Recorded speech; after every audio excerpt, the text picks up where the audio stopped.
Hey guys, मेरा नाम आनंद है और आप देख रहे हैं कोडिटव। आज के इस वीडियो में हम बात करने वाले हैं C++ के एक नए प्रोग्राम के बारे में। जो प्रोग्राम ये कहता है कि अगर आपको किसी दिए गए नंबर का रिवर्स निकालना है तो वो आप कैसे निकालेंगे। मतलब कोई भी नंबर दिया हुआ हो सकता है, एनी नंबर। फॉर एग्जांपल मान लीजिए कोई आपको देता है, आई में देता है आपको 2345, तो आपको जो आउटपुट होना चाहिए वो आपका आउटपुट होना चाहिए जो रिवर्स है इसका, यानी कि 5 4 3 and 2, यानी कि 5432। और ये किसी भी दिए गए नंबर का रिवर्स निकालने में सक्षम होना चाहिए। तो चलिए कोड लिखना स्टार्ट करते हैं।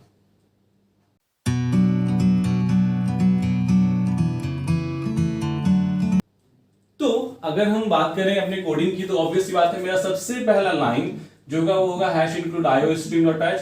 और इस कोड को मैं दोनों तरीके से बताऊंगा, मतलब while लूप से भी बता दूंगा और for लूप से भी बताऊंगा। ठीक है, तो यहां हो गया iostream.h और इसके बाद क्या होगा, तो ऑब्वियस सी बात है इसके बाद हमारा int main सेक्शन। ठीक है, यानी कि हम एक मेन फंक्शन लिख रहे हैं और यही वो जगह है जहां से हमारे प्रोग्राम का एग्जीक्यूशन स्टार्ट होता है एज वेल एज एंड भी होता है। अब यहाँ पे मान लीजिए हम एक इंटीजर क्या लेते हैं, आई लेते हैं, सी आउट करते हैं, enter number two find reverse, यानी कि वो नंबर दीजिए जिसका आप रिवर्स फाइंड करना चाहते हैं। एंटर नंबर, आप पूरा मैसेज दे दीजिएगा, मैं छोटा सा देता हूं लेकिन आप प्रॉपर मैसेज दीजिएगा, enter number two find reverse.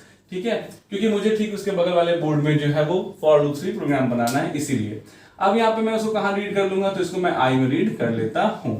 अब रिवर्स निकालने के लिए मैं एक रिवर्स नाम का वेरिएबल लूंगा, ठीक है, और उसको सेट करूंगा कितना, 0 पे। लूप का लॉजिक जो है वो क्या होगा, वो ये है कि जब तक कि i की वैल्यू बड़ी है किससे, 0 से, तब तक reverse equal to reverse into 10 plus i modulus 10 and then i equal to i divide by 10। That's it.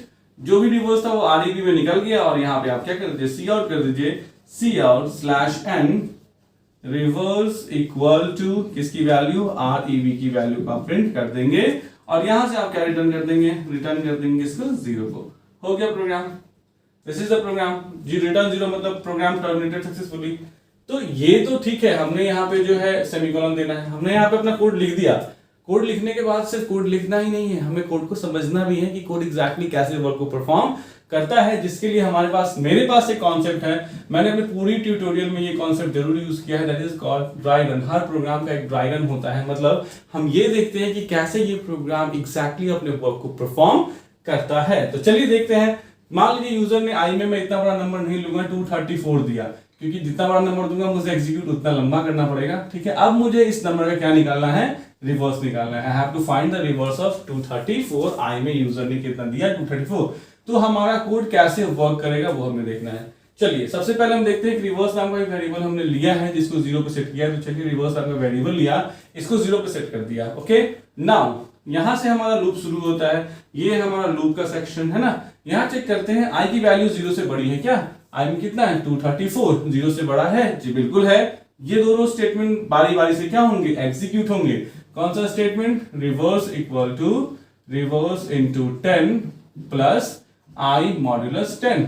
तो रिवर्स की लेटेस्ट वैल्यू अभी हमने देखी, रिवर्स को कितना सेट किया था शुरू में, 0 पे। तो 0 इंटू 10 कितना हो जाएगा, 0 प्लस i मॉड्यूलस 10। अगर आप मेरी पूरी वीडियोस को लाइन बाय लाइन फॉलो कर रहे हैं तो आपको पता है मॉड्यूलस 10 हमें लास्ट का डिजिट देता है। जब आप 10 से डिवाइड करके रिमाइंडर चाहे तो निकाल सकते हैं, लेकिन जो है समझने के लिए तो समझ लिया आपने कैसे होगा, लेकिन बस एक कॉन्सेप्ट बन जाता है कि जब भी किसी नंबर को आप 10 से डिवाइड करके रिमाइंडर लेते हैं तो वो लास्ट डिजिट ही आता है। देखिए कैसे, 10 2 जा 20, 3 4, 10 3 जा 30, रिमाइंडर क्या निकल के आया, 4 निकल के आया, 4 क्या है, मेरा लास्ट डिजिट है। तो अब आप हमेशा ये समझ लीजिए कि जब भी आप मॉड्यूलस 10 करते हैं तो लास्ट डिजिट निकल के आता है। तो यहाँ पे कितना आ गया, 4 आ गया। ठीक है, 0 प्लस 4 इज 4। अब उसके बाद i equal to i divide by 10। जब डिवाइड बाई करते हैं तो भी मैंने बताया हुआ है पहले की वीडियोस में कि उसमें जो होता है क्या होता है, लास्ट का डिजिट इग्नोर हो जाता है। क्यों, क्योंकि डिवाइड में हम कोसेंट लेते हैं। तो अगर हम यहाँ पे देखिए पॉइंट लगाए तो यहाँ 0 आ जाएगा, 10 4 जा 40 हो जाएगा। ठीक है, खत्म। 23.4 जो है वो आप क्या कह रहे हो, i equal to i by 10, यानी कि i को 10 से डिवाइड करके i में ही स्टोर करो। तो i में अगर आप जब स्टोर करेंगे 23.4 तो ये नहीं स्टोर कर पाएगा 0.4 को, क्योंकि i जो है वो इंटीजर टाइप का है, इसीलिए ऑटोमेटिक टाइप कास्टिंग होगी, यानी खुद से ये 0.4 को हटा के सिर्फ क्या स्टोर कर लेगा, 23 को i में स्टोर कर लेगा। इसलिए मैं कहता हूं कि जब भी i equal to i by 10 वाला स्टेटमेंट आपको दिखे, आप मान के चलो कि लास्ट का डिजिट हट जाएगा। अब इसके बाद लूप है तो आपको पता है फिर से ये ऊपर जाएगा। i की वैल्यू 0 से बड़ी है, i में कितना है 23, 0 से बड़ा है जी बिल्कुल है। फिर से यही स्टेटमेंट कौन सा, reverse equal to reverse into 10 plus i modulus 10। तो रिवर्स की कितनी वैल्यू है 4 है, 4 into 10 okay plus i modulus 10। तो i मॉड्यूलस 10 i में कितना है 23, तो ऑब्वियसली बात है 23 को 10 से डिवाइड कीजिएगा तो रिमाइंडर 3 आएगा। ठीक है 4 10 जा 40 एंड 3 43, हमारा ये वैल्यू हो गया रिवर्स का 43। और फिर से i equal to i divide by 10, तो यहाँ पे i डिवाइड बाई 10 कीजिएगा, 23 को 10 से डिवाइड कीजिएगा 2.3 आएगा, 3 खत्म हो जाएगा क्योंकि i क्या है मेरा इंटीजर टाइप का है। अब i में कितना बच जाता है 2 बच जाता है, ये फिर से ऊपर जाएगा। 2 की वैल्यू 0 से बड़ी है क्या, बिल्कुल है। फिर से वही स्टेटमेंट कौन सा, reverse equal to reverse into 10 plus i modulus 10। तो रिवर्स की वैल्यू कितनी है ये देखिए 43, तो 43 multiplied by 10 plus i modulus 10। अब i में कितनी वैल्यू है 2, तो 2 को जब आप 10 से डिवाइड करके रिमाइंडर लेना चाहेंगे तो 2 तो डिवाइड होगा ही नहीं। अब जब 2 डिवाइड होगा ही नहीं तो ऑब्वियस सी बात है वही मेरा रिमाइंडर बन जाएगा। तो यहाँ पे 2 क्या हो जाएगा रिमाइंडर, मतलब मेरे कहने का मतलब है कि 10 को डिवाइड कीजिए, कर पाएंगे आप डिवाइड, नहीं कर पाएंगे, तो यही नंबर खुद रिमाइंडर हो गया। तो 43 में 10 से करेंगे तो ये 430 हो गया, 430 प्लस 2 कितना हो जाएगा 432 हो जाएगा। ठीक है अब हमें जो है फिर से ये वाला स्टेटमेंट एग्जीक्यूट करना है, ये तो हो गया, ये वाला करना है i equal to i divide by 10। 2 को 10 से डिवाइड कीजिएगा तो ध्यान से देखिए यहाँ डेसिमल लगा के यहाँ 0 दे सकते हैं, 10 2 जा 20 खत्म। 0.2 को क्या आप 0.2 नहीं लिख सकते हैं, बिल्कुल लिख सकते हैं। तो पॉइंट वाली वैल्यू तो एक्सेप्ट नहीं करेगा क्योंकि i इंटीजर टाइप का है ना, तो यहाँ पे क्या आ जाएगी वैल्यू i में 0 आ जाएगी। अब जब ये यहाँ से फिर से ऊपर जाएगा, i की वैल्यू 0 से बड़ी है क्या, i में खुद 0 है, 0 से बड़ा है नहीं, फॉल्स। यहां से लेके यहां तक का काम खत्म। आपको मैसेज देता है रिवर्स इक्वल टू और REV की वैल्यू, तो REV में कितना आ गया 432 प्रिंट कर देगा। देखिए तो क्या लेके चले थे हम लेके चले थे 234, और जो हमें अभी रिजल्ट मिल रहा है वो फाइनल रिजल्ट क्या मिल रहा है हमें, तो फाइनल रिजल्ट हमें मिल रहा है 432। बिल्कुल सही कैलकुलेशन हो गया है और रिटर्न 0 से मतलब हमारा प्रोग्राम सक्सेसफुली टर्मिनेट हो गया है।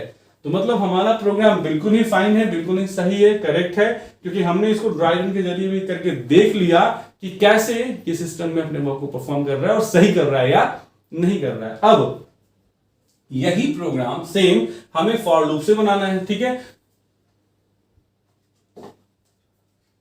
तो फॉर लूप से बनाने के लिए हमें क्या करना होगा, पहले मुझे ये सेक्शन डिलीट करने दीजिए, सारा कॉन्सेप्ट सेम होगा, कोई चेंजेस नहीं होगा, बस जो आपका व्हाइल लूप है उसको आपको फॉर में क्या कर देना पड़ेगा, कन्वर्ट कर देना पड़ेगा। तो सबसे पहला लाइन वही सेम चीज, हैश इंक्लूड iostream.h है ना, iostream.h ठीक है, फिर इंट मेन है ना, उसके बाद आप फिर से वही करेंगे, इंटीजर टाइप का एक i लेंगे, रेव इक्वल टू 0 करेंगे, ठीक है, सी आउट करेंगे, यहाँ पे enter number two find factorial, यानी वो नंबर दीजिए जिसका फैक्टोरियल फाइंड करना चाहते हैं। आप पूरा मैसेज दीजिएगा, मैं शॉर्ट में दे दे रहा हूँ, सी इन आई कर लीजिए। ठीक है अब देखिए इसके बाद हमारा ये लूप स्टार्ट होता है, तो आई से कंडीशन है और आई से डिक्रीमेंट है, तो मतलब आई का ही इनिशियलाइजेशन होना चाहिए, तो आई का इनिशियलाइजेशन तो यूजर ने दे दिया है, तो इस फॉर लूप में हम क्या करेंगे, इनिशियलाइजेशन वाला सेक्शन छोड़ देंगे। जब इनिशियलाइजेशन वाला सेक्शन छोड़ दिया तो मतलब इसका मतलब हम ये बता रहे हैं कि इनिशियलाइजेशन ऑलरेडी इसकी कहीं हो चुकी है, तो यहीं पे तो हुई है, यूजर ने दिया है। ठीक है अब कंडीशन क्या है, तो कंडीशन ये है ना, i इज ग्रेटर देन 0, तो यहाँ पे लिख दीजिए i इज ग्रेटर देन 0, और यहाँ पे क्या करते हैं i equal to i divide by 10, तो i equal to i divide by 10। अब इतने सबको लिखने के बाद ये लिख ही दिया हमने, ये लिख ही दिया, तो बचा सिर्फ यही एक स्टेटमेंट, क्या statement, reverse equal to reverse into 10 plus i modulus 10। अब चूंकि इस फॉर लूप के साथ सिर्फ एक ही स्टेटमेंट एसोसिएटेड है, इसलिए कर्ली ब्रेसेस देने की जरूरत हमें नहीं है। ठीक है अब ये लूप चलते रहेगा और फाइनली रिवर्स में हमारी वैल्यू आ जाएगी। हम यहाँ पे आगे क्या कर देंगे, सी आउट कर देंगे, cout slash n reverse equal to किसकी वैल्यू, REV की वैल्यू, और रिटर्न क्या कर देंगे 0, that means program terminated successfully. तो ये है आपको सेम प्रोग्राम रिवर्स निकालने का व्हाइल लूप से, और ये है आपका प्रोग्राम सेम फॉर लूप से। तो चलिए इसको प्रैक्टिकली भी करके देख लेते हैं। ओके तो चलिए प्रोग्राम लिखना स्टार्ट करते हैं। प्रोग्राम लिखने के लिए ऑलरेडी आपको पता है मैं जिस इन्वायरमेंट का यूज़ करता हूँ वो है हमारा टर्बो C++ का इन्वायरमेंट। आप चाहें तो कोई दूसरा भी इन्वायरमेंट यूज़ कर सकते हैं। नाउ मैं इस पर डबल क्लिक करूँगा इसको ओपन करने के लिए एंड डेफिनेटली ओपन होगा और फिर हम अपना प्रोग्राम लिखना स्टार्ट करेंगे।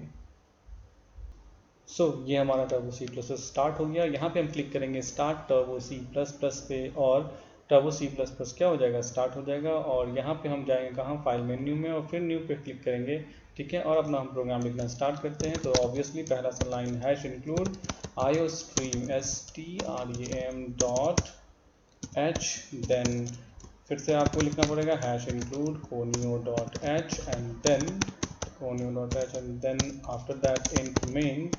उसके बाद आपको रिवर्स निकालने का प्रोग्राम लिखना है तो आप एक इंटीजर टाइप का आई लीजिए, ठीक है। ये सारा प्रोग्राम हम ऑलरेडी समझ चुके हैं। रिवर्स को 0 पे सेट कीजिए, ठीक है। यहाँ पे सी आउट कीजिए, क्या सी आउट करेंगे, /n एंटर नंबर, राइट, यानी वो नंबर दीजिए जिसका आप चाहते हैं रिवर्स निकालना, ठीक है। उसको हम सीन कर लेंगे किसमें, आई में।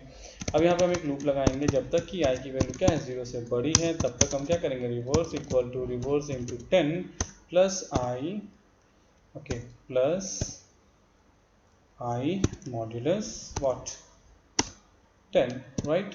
तो ये हमारा प्रोग्राम हो गया। प्रोग्राम का लॉजिक पार्ट, अगर आप चाहें तो इसको आई मॉड्यूलस 10 को रख सकते हैं ब्रैकेट में, यहाँ से आई रिवर्स इंटू 10 होगा यहाँ पे, ठीक है। ये भी अगर आप चाहें तो ब्रैकेट में डाल सकते हैं, वो आपकी मर्जी है, हालांकि इसकी कोई ज़रूरत है नहीं। Reverse into 10 plus i modulus 10 and then i equal to i divide by 10, right. और इस लूप से बाहर निकल के आप क्या कर देंगे, सी आउट कर देंगे, /n रिवर्स इक्वल टू किसकी वैल्यू, REV की वैल्यू, गेट CH स्क्रीन को होल्ड कर देगा और रिटर्न 0 से आपका प्रोग्राम क्या हो जाएगा, सक्सेसफुली टर्मिनेट हो जाएगा। सेव कर लीजिए प्रोग्राम को रिवर्स के नाम से, Alt F9, क्या बात है, कोई एरर नहीं, कंट्रोल F9 आपसे पूछेगा इंटर नंबर, मैं देता हूँ 1 2 3 4 और मैं एंटर करता हूँ। देखिए आपका रिवर्स इसने दे दिया 4 3 2 एंड 1, यानी हमारा प्रोग्राम परफेक्टली काम कर रहा है। अब इसी को अगर मैं फॉर से कन्वर्ट कर दूँ तो फॉर से कन्वर्ट करने के में मुझे क्या करना पड़ेगा, बस इस वाइल को कन्वर्ट करना है फॉर में। तो हम यहाँ पे लूप लगा देंगे फॉर, और चूंकि हम इनिशियलाइजेशन कर चुके हैं इसलिए यहाँ पे देंगे सिर्फ सेमीकोलन, फिर देंगे जब तक कि आई की वैल्यू क्या है 0 से बड़ी है और आई इक्वल टू क्या हो रहा है, हर बार वो 10 से डिवाइड हो रहा है, equal to i by 10। That's it. फिर से सेव कर लीजिए, फिर से कंपाइल कर लीजिए, फिर से रन करके देखिए सही काम कर रहा है। अब मैं कुछ और नंबर देता हूँ परफेक्टली, यानी 2 3 4 1 का उल्टा 1 4 3 2 ही होता है, यानी हमारा प्रोग्राम दोनों तरीके से, चाहे वो वाइल हो चाहे वो फॉर हो, वर्क कर रहा है। तो आई होप आपको ये वीडियो, ये एक्सप्लेनेशन पसंद आई होगी। अगर आई है तो प्लीज लाइक, सब्सक्राइब और शेयर कीजिए। Thanks for watching the video. Thanks.